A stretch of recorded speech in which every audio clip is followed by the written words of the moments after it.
এখানে সকলে আমাদের আলেম ওলামারা, আমাদের সাথে যেই মাদ্রাসা থেকে আগত আমাদের ছাত্র ছোট ভাইরা, আমাদের দলের সকল নেতাকর্মী ও অঙ্গ সংগঠনের নেতাকর্মী বৃন্দ, এলাকাবাসী, আমাদের বোনরা, মায়েরা, সকলে একত্রিত হয়ে একসাথে আমরা হাত তুলেছি আজকে। আল্লাহ যেন আমাদের গণতন্ত্রের মা, আমাদের আপসহীন নেত্রী, জননেত্রী মরহুমা বেগম খালেদা জিয়াকে বেহেশতের সর্বোচ্চ স্থান দান করেন এবং সকল গুনাহ মাফ করেন। আমিন।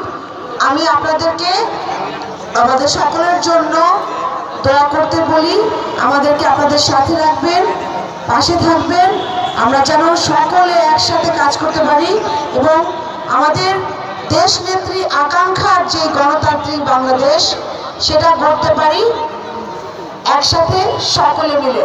আপনাদের সকলকে অনেক কৃতজ্ঞতা ও ধন্যবাদ। এই ঠান্ডা এই আবহাওয়ার মধ্যে আপনারা একসাথে হয়েছেন।